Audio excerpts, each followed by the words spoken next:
Hangover Radio Order, and welcome to my review for the Hangover Trilogy. That's right, we're doing Hangover 1, Hangover Part 2, Hangover Part 3.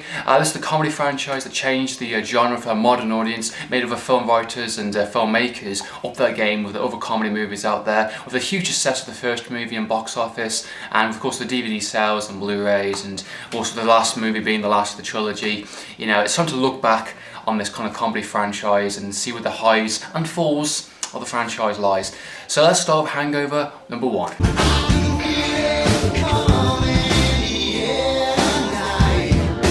The Hangover was released in 2009, directed by Todd Phillips, the same guy did Old School, and he's going to do other comedy movies like Due Date and Project X. So on the same lines, they did Fly Paper, another really funny movie. I definitely recommend you go and check that out for sure. It's definitely worth your time. The storyline follows a bunch of friends. They're going on a bachelor night out in Vegas. They black out, they have a hangover of course, and their friend Doug has gone missing, and it's them trying to recreate what's happened in the past 12 hours. And they got along the lines, they meet some crazy, wacky people through Vegas, and they find out they've done some really weird stuff during those 12 hours, and it's just a really fun 90-minute ride from start to finish. And that's basically the story, and it's nothing too mind-blowing. The story is incredibly simple. Now, I saw The Hangover in 2009 at the cinemas, and I thought it was really funny then, and I still think it's really funny now. I've got the DVD, and I gotta say, I think it's just refreshing at the time especially. I thought it was really funny. I really liked the comedy of it. I thought the characters were very fresh and original, and there was some really good celebrity cameos here and there, like Mike Tyson singing In the Air Tonight, while, you know, as a tiger in the bathroom. It's just completely random stuff like that.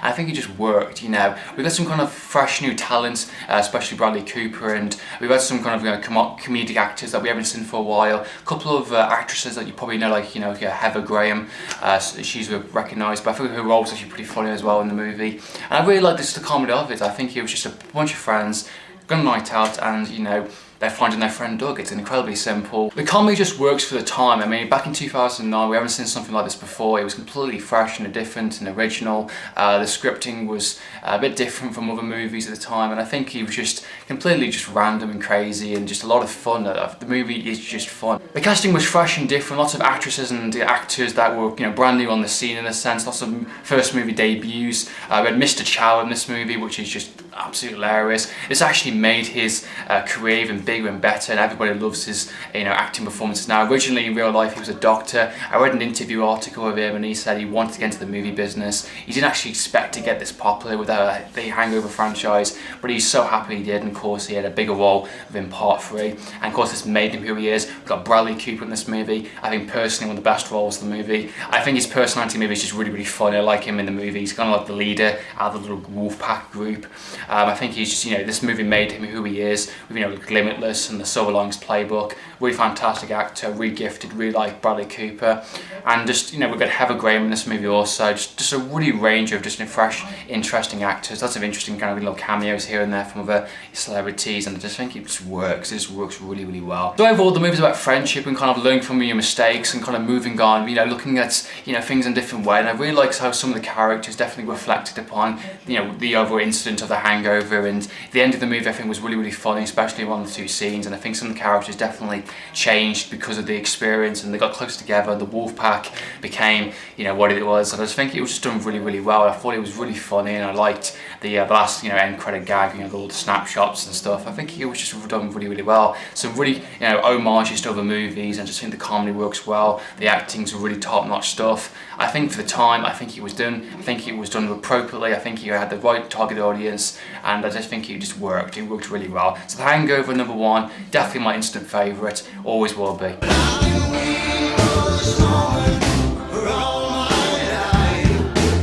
So what happens when you have a huge comedy movie that makes a lot of money in the box office sales and on DVD and Blu-ray sales? You make a sequel, of course, and we have our Hangover Part 2, set 2 years later after the events of the first movie. And we have another bachelor party for Stu's wedding this time around, kind of Bangkok, and what happens, they have another hangover, and, you know, shit happens yet again. This is what I like to call a formula sequel. It's basically repeating exactly the same thing that happened in the first one, just changing the location, changing some of the gags, and that's pretty much it. Hangover Part 2 is a very disappointing sequel for me. I watched it and I did not like it at all, pretty much.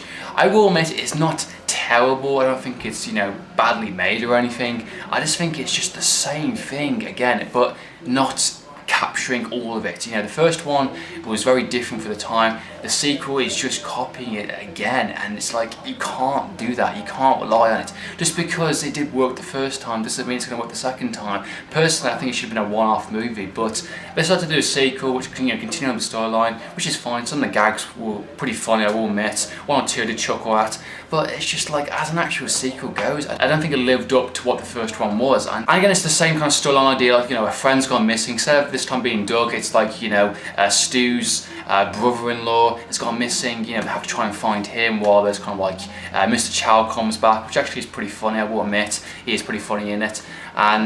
But that's just it. There's just lots of random weird stuff happening while in Bangkok, and it's just a different environment, so that makes it instantly different. It's like, no, I can't accept it.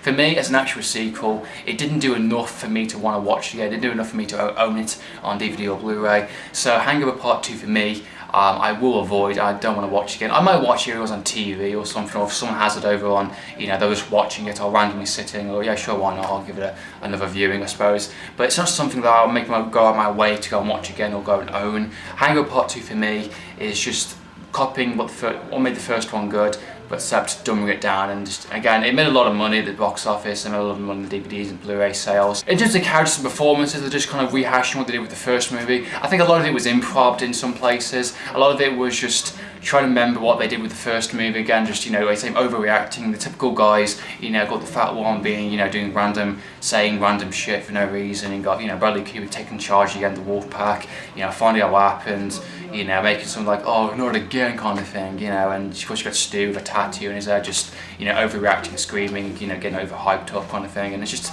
the same kind of process yet again. For me as a sequel, did not work very well. A lot of people still like the film, people get a kick out of it, which is fair enough. It's not a bad sequel, I just don't think it did enough for me to own it.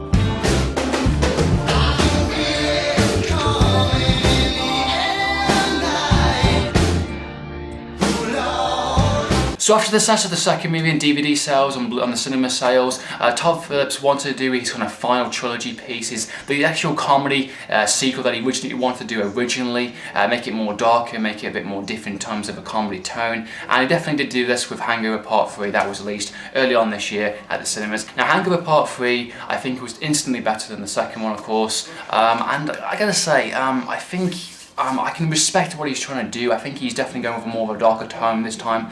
The comedy is definitely uncomfortable in places. It is definitely darker. It is definitely got more of a violence feel to it. And it's actually, for a hangover movie, it actually hasn't got a hangover in it. They should have called it the Wolf Pack or something, maybe, for, you know, for something along those lines. It's actually, this time around, it's a couple of years after, of course, the events of the first two movies. Alan's dad had passed away, and of course you got Alan that's acting a bit funny. He's off his medication, and, you know, he wants to get the Wolf Pack together again. They basically help him out. It's stage intervention. They take him out to kind of a resort place to kind of basically get him better, try and fix him up, because he's just, you know, doing more random stuff, doing more random shit. Like the opening of the movie, he buys a giraffe, and, you know, if you've seen the trailer, the giraffe gets hit in the actual highway, and the head flies off and goes flooming into a windshield.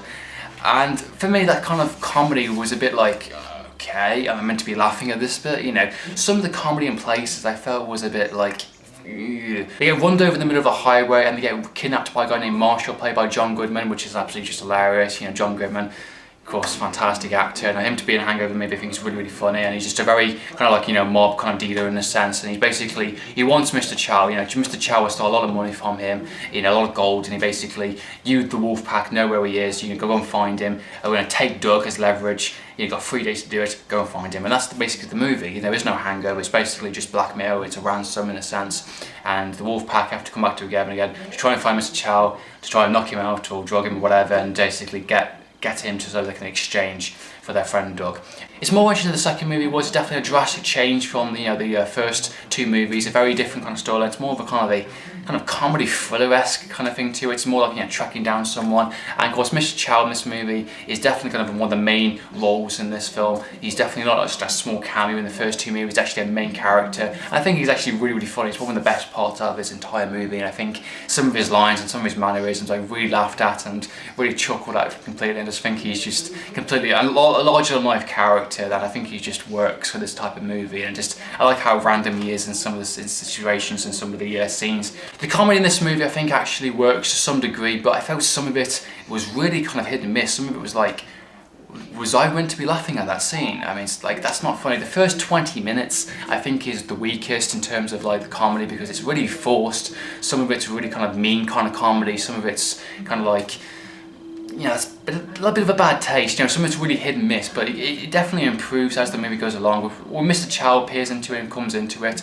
the movie definitely improves. I think there's some pacing issues in the movie. The good hour of the movie, they were in different places, like, you know, Mexico, and they were in, you know, doing like a robbery scene at some guy's mansion house, and then later on, the last, you know, half an hour of the movie actually is back in Vegas, which actually is good fun. It actually is really, really fun. It's good nostalgic feel. And they touch upon some of the jokes they did from the first two movies, especially the first one. They had to meet the baby again. They had in the first movie. I think it's really, really funny, and I like some of the kind of nostalgic feel of it. I think it's just really, really done well, and I like the idea, like, I swear I was not going to come back here again. I did feel that the movie could have been better for what it was, you know, for a final trilogy. I felt it was done appropriately, but I think they could have done more. I felt like there's maybe like another 10 or 20 minutes or so. Maybe there's going to be an extended version of the DVD or Blu-ray. I just felt like there's a bit more to show than what there was. I thought the acting and performances were very average, the same as the first two movies in a sense. Some people will like this movie, some people won't. It is a drastic change from the first two movies. I thought the ending was a really good choice, you know, kind of like, you know, these characters have to move on now, you know, each character has basically learned something from the ordeals and these kind of, you know, mad situations they keep getting themselves into, and the characters just moving on. And I really liked the last couple of shots in the movie. I think it was a good nostalgic kind of way to end the movie, you know, sets the kind of trilogy as complete. So overall, Hangover Part 3 was a hit and miss comedy movie, just drastically changing comedy tone. I think some people will like it, some people won't, definitely for sure. I think some of the comedy is hit and miss definitely in the movie. There is some definitely good laughs, good fun to be had in this movie also, with the casting really, really